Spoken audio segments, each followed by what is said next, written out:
ஆண்டவர் உங்களோடு இருப்பாராக.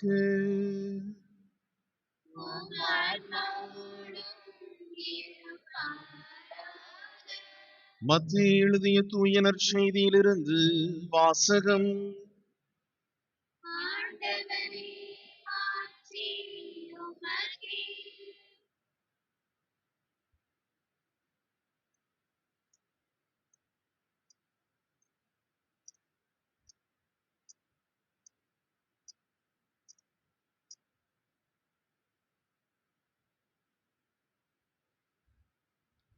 மத்தேயு எழுதிய நற்செய்தி பிரிவு 11 இறை வார்த்தைகள் 28 முதல் 30 முடிய.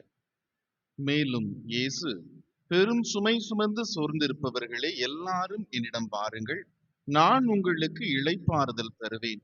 நான் கனிவும் மனத்தாழ்மையும் உடையவன். ஆகவே என் நுகத்தை உங்கள் மேல் ஏற்றுக்கொண்டு என்னிடம் கற்றுக்கொள்ளுங்கள். அப்பொழுது உங்கள் உள்ளத்திற்கு இளைப்பாறுதல் கிடைக்கும்.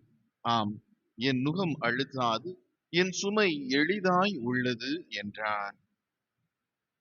ஆண்டவரின் அருள்வாக்கு.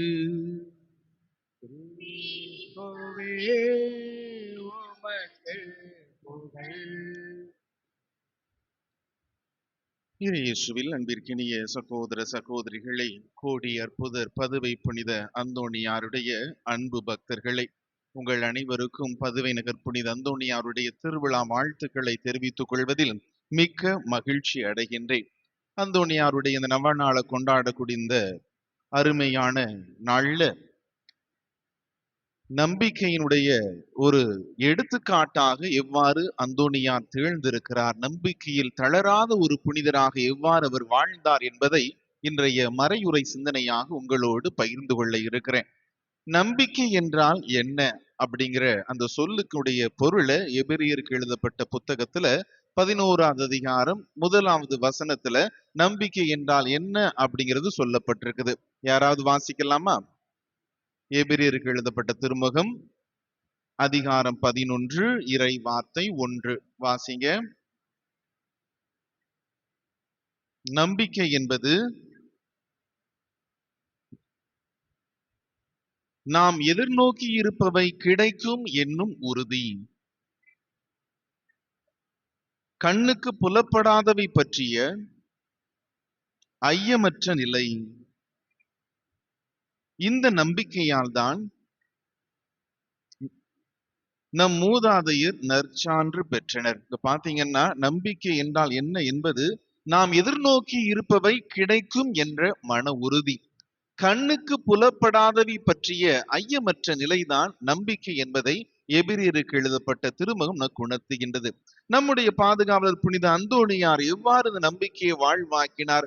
பல நேரங்கள்ல அவரிடம் இருக்கக்கூடிய இந்த ஆழமான மன உறுதியும் ஒரு ஐயமற்ற நிலையும் தான் அவர் இறைவன் மீது அதீத நம்பிக்கை கொண்டு வாழ்ந்தார் என்பதை ஒரு எடுத்துக்காட்டாக, ஒரு வாழ்வியல் நெறியாக அவருடைய வாழ்க்கையிலிருந்து நம்ம பார்க்கிறோம். எப்பொழுதெல்லாம் நம்முடைய பாதுகாவலர் புனித அந்தோணியார் ஒரு ஐயமற்ற நிலையில இருந்தார், மன உறுதியோடு இருந்தார் என்று பார்க்கும் பொழுது, இன்னைக்கு முன்னுரையில மிக அழகாக சொன்னாங்க. புனித அந்தோணியார் 12 வயசுல ஆலயத்துல போய் நற்கன்னை ஆண்டவர்கிட்ட ஜெபிக்கும் பொழுது ஒரு அலகை வந்து அந்தோணியார் என்ன செய்யுது? சோதிக்குது. அப்ப அவர் தளர்ச்சி அடைந்தாரா? இல்லை, மன உறுதியோடு இருக்கிறார், ஒரு ஐயமற்ற நிலையை பெற்றிருக்கிறார். அப்ப சின்ன வயசுலயே அந்தோணியாருக்கு என்ன இருந்திருக்குது? ஒரு ஆழமான இறை நம்பிக்கை, விசுவாசம் இருந்திருக்குது. மேலும் அவரிடம் இருக்கக்கூடிய எதிர்நோக்கு எப்படிப்பட்ட எதிர்நோக்கு? கடவுள் தன்னை ஒரு பெரிய நற்செய்தியினுடைய கருவியாக உருவாக்குவார், அந்த கடவுளுடைய திருவுளத்திற்கு நான் பணிந்து நடப்பேன் என்று அந்த கடவுளுடைய திருவுளத்திற்கு முற்றிலுமாக பணிந்திருக்கிறார். தன்னுடைய வாழ்க்கையை, எதிர்காலத்தை முழுவதுமே யாருடைய கையில ஒப்படைக்கிறாரு? கடவுளுடைய கரங்கள்ல ஒப்படைக்கிறார். இன்னைக்கு நம்மிடம் அத்தகைய விசுவாசம் இருக்கின்றதா? வாழ்க்கையில் ஐயமற்றவர்களாக பாதுகாவலர் புனித அந்தோணியாரை போல மன உறுதியோடு எல்லா சூழலிலும் இருக்கின்றோமா?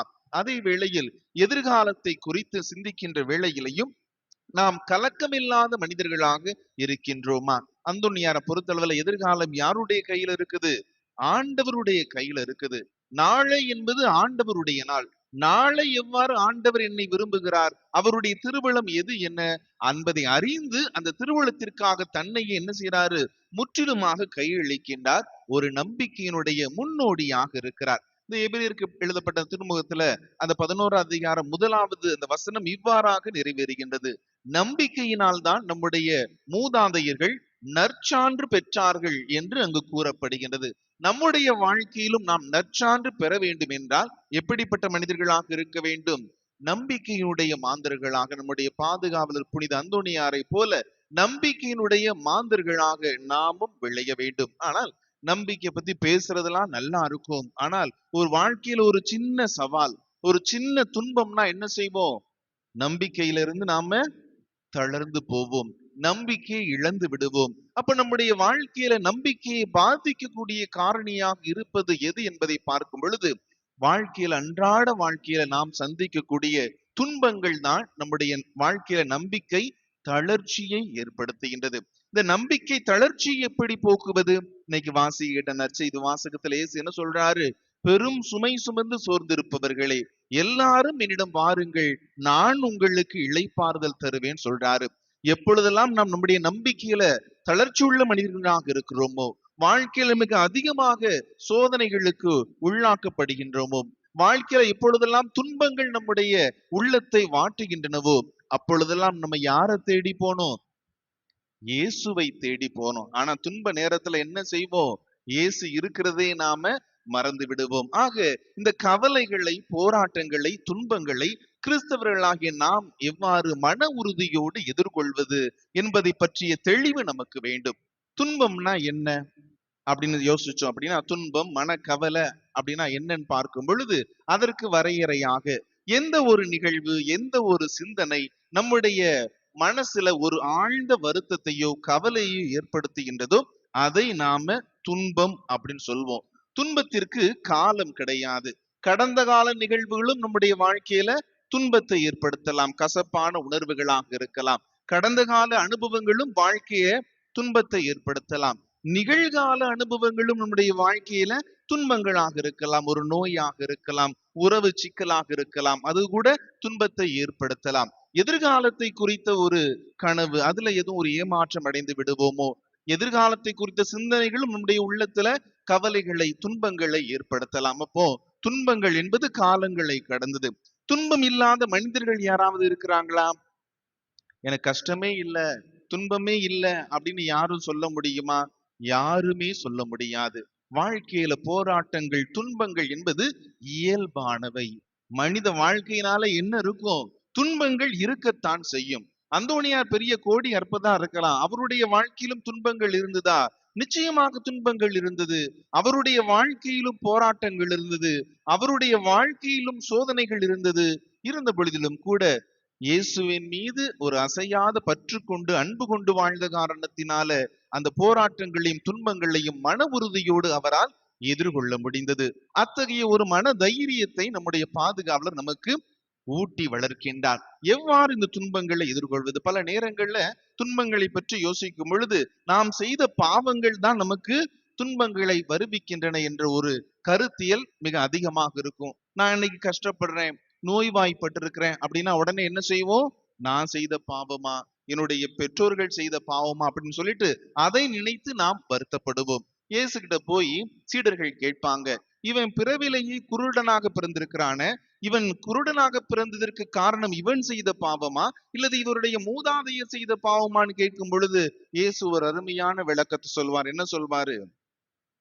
இவன் செய்த பாவமோ பெற்றோர் செய்த பாவமே அல்ல, மாறாக கடவுளுடைய மகிமை, மாட்சிமை இவதன் வழியாக வெளிப்பட வேண்டும் என்பதுதான் இவன் குருடனாக பிறந்தக்கூடிய ஒரு சாட்சிய வாழ்வாக இருக்குது அப்படின்னு சொல்வார். அப்போ நம்முடைய துன்பங்கள் வழியாக யாரு மாட்சிமை பெறுறா? கடவுள் மாட்சிமை பெறுகின்றார். எப்பொழுது துன்பங்கள் நாம கடவுளை பற்றி வாழ்கின்றோமோ அப்பொழுது கடவுள் மாட்சிமை பெறுகின்றார். புனித அகுஸ்தினார் மிக அழகாக சொல்றாரு, பல நேரங்களில் துன்பங்கள் என்பது நம்முடைய பாவத்தினுடைய ஒரு சாபமாக பார்க்கப்படுகிறது என்று சொல்வார். ஆனால் அதையே புனித ஐரேனியூஸ் என்ற புனிதர் இவ்வாறாக கூறுகின்றார், கிறிஸ்தவ வாழ்க்கையில துன்பங்கள் இன்றியமையாதவை. அந்த துன்பங்களின் வழியாக கிறிஸ்தவ வாழ்க்கை புடமிடப்பட்டு தூய்மையாக்கப்பட்டு அது கடவுளுடைய மாட்சிமைக்குரிய வாழ்வாக மாற்றம் பெறுகிறது என்று கூறுவார். ஆகவே ஒவ்வொரு கிறிஸ்தவனும் வாழ்க்கையில துன்பங்களை, போராட்டங்களை, சோதனைகளை எதிர்கொள்ளும் பொழுது கடவுளை மாட்சிமைப்படுத்தக்கூடிய, மகிமைப்படுத்தக்கூடிய ஒரு வாய்ப்பாக அந்த துன்பங்கள் என்ன செய்ய வேண்டும்? மன உறுதியோடு ஏற்றுக்கொள்ள வேண்டும் என்பதை நம்முடைய பாதுகாவல் நமக்கு கற்றுக் கொடுக்கின்றார். திருத்தூதர் பவுலும் தன்னுடைய திருமடல்ல துன்பங்களை பற்றி மிக அழகாக சொல்றாரு. எடுத்துக்காட்டாக யாக்கோபு எழுதிய திருமுகம், திருத்தூதர் யாக்கோபு எழுதிய திருமுகம் அதிகாரம் 1 இறை வார்த்தை 2 எடுத்து வாசிங்க. யாக்கோபு எழுதிய திருமுகம் அதிகாரம் 1 இறை வார்த்தை 2. என் சகோதர சகோதரிகளே, பல வகையான சோதனைகளுக்கு உள்ளாகும் போது நீங்கள் மகிழ்ச்சியா இருக்க வேண்டும் என்பதை கருத்தில் கொண்டிருங்கள். உங்கள் நம்பிக்கை சோதிக்கப்படும் பொழுது மன உறுதி உண்டாகும் என்பது உங்களுக்கு தெரியும்.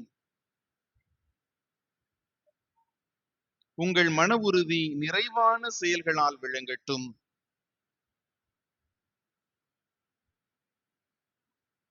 அப்பொழுது எக்குறையுமின்றி முற்றிலும் நிறைவுள்ளவர்களாய் இருப்பீர்கள் என்று யாக்கோபு தன்னுடைய திருமுகத்துல சொல்றாரு.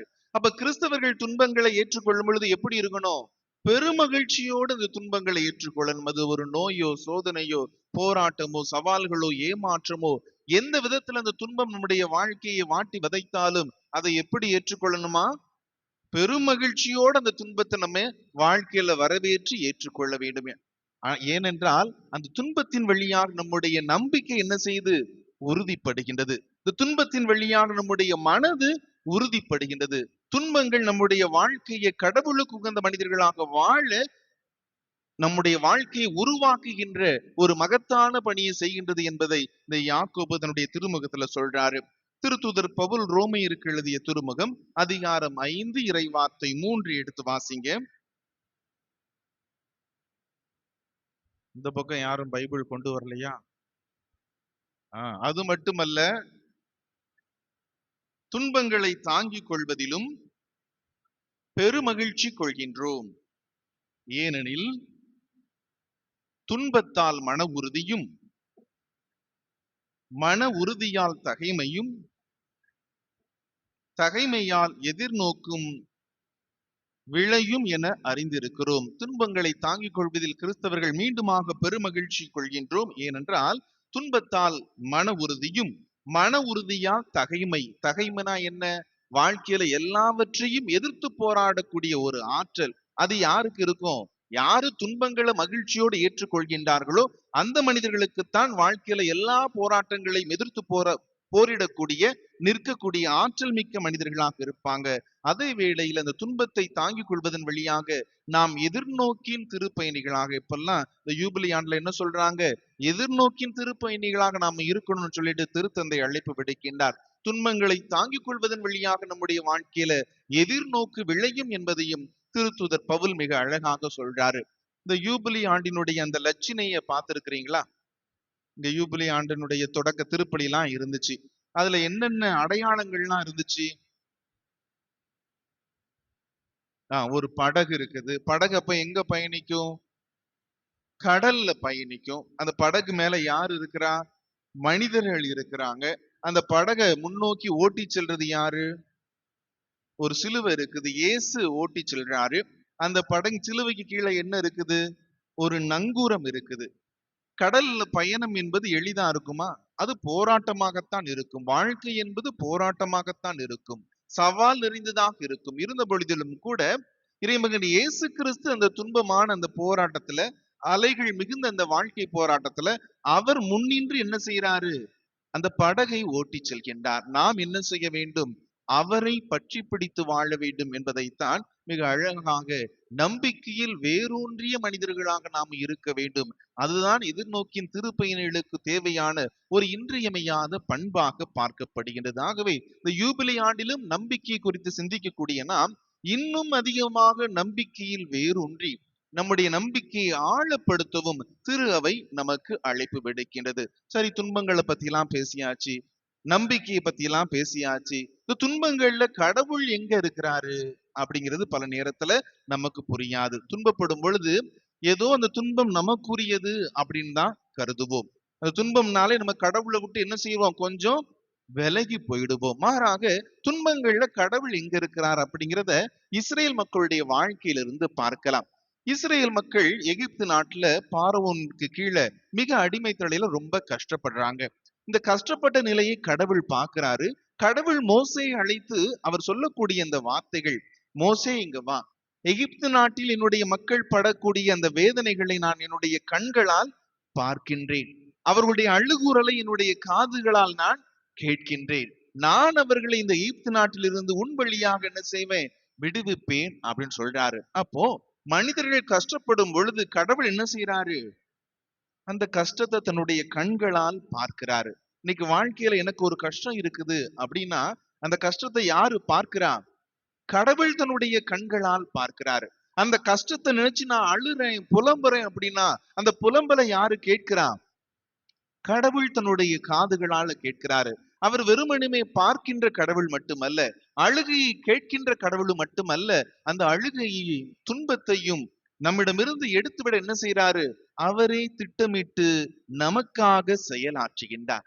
அப்ப இந்த துன்பங்களை எதிர்த்து போராடுவது முதலாவதாக யாரு, கடவுள் தாமே வாழ்க்கையில செயல்படக்கூடிய கடவுளாக இருக்கிறார். பல நேரங்கள்ல இந்த இஸ்ரேல் மக்களை போல எகிப்து நாட்டுல செயலற்ற மனிதர்களாக இருக்கிறாங்க. தங்களுக்கு எப்பொழுது மீட்பு கிடைக்கும், விடுதலை கிடைக்கும் அப்படிங்கிறதே இந்த இஸ்ரேல் மக்களுக்கு தெரியாது. அப்படிப்பட்ட அடிமை சூழல்ல இந்த மக்களை மீட்பதற்காக யாரு முதல்ல செயலாற்றுறா, யாவே இறைவன் முதலாவதாக செயலாற்றுகின்றார். அதற்கான திட்டத்தை யாவே இறைவனே திட்டம் தீட்டுகின்றார். அதிலும் சிறப்பாக திட்டம் தீட்டி அந்த மக்களை எகிப்திலிருந்து பாலும் தேனும் புள்ளியும் கானான் நாட்டிற்கு அழைத்து சொல்லும் போது கடவுள் இரவுல எப்படி இருந்தாரா, நெருப்பு தூணாக இருந்து அந்த மக்களோடு பயணிக்கின்றார். பகல்ல எப்படி இருக்கிறாரு, மேகத்தூணாக இருந்து அந்த மக்களுக்கு இளைப்பாறுதல் கொடுத்து அவர்களோடு பயணிக்கின்றார். அப்போ துன்பங்களை காண்கின்ற கடவுள், அழுகுரலை கேட்கின்ற கடவுள் அந்த துன்பங்களில் இருந்து நம்மை மீட்டு கொண்டு வர செயலாற்றுகின்றார். அந்த செயலாற்றுகையில் அவர் இந்த துன்பத்தில் நம்மோடு இணைந்து பயணிக்கின்ற கடவுளாகவும் இருக்கிறார். இது பழைய ஏற்பாட்டுல துன்பங்களில் கடவுள் நம்மோடு இருக்கிறார் என்பதை இந்த பழைய ஏற்பாட்டு நிகழ்வு நமக்கு சுட்டி காட்டுகின்றது. அதே போல இந்த இறைவன் மீட்புக்கான திட்டத்துல இறைமகன் இயேசு கிறிஸ்துவை ஒரு மெஸ்ஸியாவாக மீட்பராக கொடுக்கும் பொழுது ஏசாயா புத்தகத்துல இறைவாக்கு எப்படி உரைக்கப்படுகின்றது, இறைமகன் இயேசு கிறிஸ்து மீட்பராக இருப்பார், அவர் துன்புறும் ஊழியராக இருப்பார் சொல்றாரு. இயேசு கிறிஸ்து தான் கொடுக்கிறார். அவரும் எப்படிப்பட்ட மனிதரா இருப்பாரு, துன்பங்களை ஏற்றுக்கொள்ளக்கூடிய துன்புறும் ஊழியராக இருப்பார். இந்த துன்புறும் ஊழியர் வழியாகத்தான் அனைவருக்கும் மீட்பு உண்டு என்பதையும் இறைவாக்கினர் ஏசாயா புத்தகம் நமக்கு சுட்டி காட்டுகின்றது. இன்னைக்கு நம்ம எல்லாம் மீட்க பெற்றிருக்கிறோம், கடவுளுடைய அன்பு பிள்ளைகளாக அழைப்பு பெற்றிருக்கிறோம், வாழ்ந்து கொண்டிருக்கிறோம்னா அதற்கு என்ன காரணம், இறைமகன் இயேசு கிறிஸ்துனுடைய பாடுகள், அவர் சந்தித்த துன்பங்கள், அவருடைய சிலுவை மரணம், அவருடைய உயிர் தெழுதல் தான் இன்று நம்ம என்ன செய்து மீட்பினுடைய மனிதர்களாக நம்மை மாற்றி அமைத்திருக்கின்றது. இன்னைக்கு கேட்ட நற்செய்தி வாசகத்துல இயேசு கிறிஸ்து பெரும் சுமை சுமந்து சோர்ந்து இருப்பவர்களை என்னிடம் வாருங்கள் சொல்றாரு. அந்த பகுதியை முடிக்கும் பொழுது என் நுகத்தை ஏற்றுக்கொள்ளுங்கள், என்னுடைய நுகம் உங்களை என்ன செய்யாது, அழுத்தாதுன்னு சொல்றாரு. இந்த நுகம் அழுத்தாது என்பதை இரண்டு விதங்கள்ல நாம புரிந்து கொள்ளலாம். நுகம்னா என்ன, ஏறு பூட்டி நிலத்தை உழும் பொழுது அந்த ரெண்டு மாட்டுக்கு கழுத்துல என்ன செஞ்சிருப்பாங்க, ஒரு பெரிய மரக்கட்டையை போட்டிருப்பாங்க, அதுதான் இந்த நுகமாக பார்க்கப்படுகின்றது. இறைமகன் இயேசு கிறிஸ்து சிறப்பாக எதற்கு நுகத்தை பத்தி சொல்லணும் அப்படின்னா, இயேசு கிறிஸ்துனுடைய தந்தை யோசேப்பு அவர் ஒரு தச்சு தொழிலாளி. அந்த தச்சு தொழிலாளியோடு சேர்ந்து இறைமகன் இயேசு கிறிஸ்துவும் நிறைய உழவு தொழில ஈடுபடக்கூடிய மனிதர்களுக்கு பல நுகத்தை என்ன செஞ்சிருப்பாரு, தன்னுடைய கரங்களாலேயே செய்து கொடுத்திருக்க கூடும். ஆகவே அந்த நுகத்தினுடைய தன்மையை பற்றி மிக இயேசு கிறிஸ்து ஒரு தச்சராக நல்ல முறையில அறிந்திருக்கிறார். அந்த நுகத்தை பற்றி சொல்லும் பொழுது முதலாவது அர்த்தம் அந்த நுகத்திற்கு எப்படி கொடுக்கப்படுகின்றது என்றால், ஒருவேளை இந்த நுகத்தை முற்றிலும் சுமக்கக்கூடிய மனிதர் யாரு, இயேசுவாக இருக்கிறார். நம்ம கழுத்துல ஒரு நுகம், ஒரு கஷ்டம் சுமக்க தோல்ல ஒரு கஷ்டம் இருக்குது அப்படின்னா அந்த நுகத்தை சுமக்கக்கூடியது யாரு, இயேசுவாக இருக்கிறார். அந்த நுகத்துக்கு 2 நுனி இருக்குது. இது இரண்டாவது அர்த்தம். அந்த நுகத்தினுடைய ஒரு பகுதியை நாம சுமக்கிறோம், மற்றொரு பகுதியை யார் சுமக்கிறார்? இறைமகன் இயேசு கிறிஸ்து சுமக்கக்கூடியவராக இருக்கிறார். எதுவாக இருப்பினும் இந்த நுகம் எளிதாய் இருப்பதற்கு என்ன காரணம்? என்னுடைய கஷ்டத்தை இயேசு சுமக்கிறார் அப்படிங்கிற ஒரு மன உறுதிதான் இதற்கு அந்த எளிதா இருப்பதற்குரிய காரணமாக பார்க்கப்படுகின்றது. இறை இயேசுவில் அன்பார்ந்தவர்களே, வாழ்க்கையினுடைய எல்லா சூழலிலும் நம்முடைய பாதுகாவலர் புனித அந்தோணியார் இயேசுவை பற்றி நடந்த காரணத்தினால அவருடைய நம்பிக்கையின் வழியாக இன்னும் நற்சான்று பெற்ற புனிதராக போற்றப்பெறுவது போல நாமும் நம்முடைய வாழ்க்கையில எல்லா சூழல்களிலும் நம்முடைய அன்றாட வாழ்க்கையில் எதிர்கொள்ளக்கூடிய எல்லா போராட்டங்களிலும் இன்பத்திலும் துன்பத்திலும் நாம் நம்முடைய பாதுகாவலர் புனித அந்தோணியாரை போல நம்பிக்கையில் மனம் தளராத மனிதர்களாக இருப்போம். வாழ்க்கையில கடல் அலையை போல நம்முடைய வாழ்க்கை துன்பங்களால் போராட்டங்களால் தாக்கப்பட்டாலும் கூட இறைமகன் இயேசு கிறிஸ்துவை முற்றிலும் பற்றி வாழ்வதன் வழியாக அந்த நம்பிக்கை என்ற நங்கூரத்தை நாமும் பற்றி பிடித்திருப்பதன் வழியாக நாமும் எதிர்நோக்கின் திருப்பயணிகளாக மாற்றம் பெறுவோம். நம்பிக்கையின் வழியாக கடவுளை மாட்சிமைப்படுத்துவோம். ஆமென்.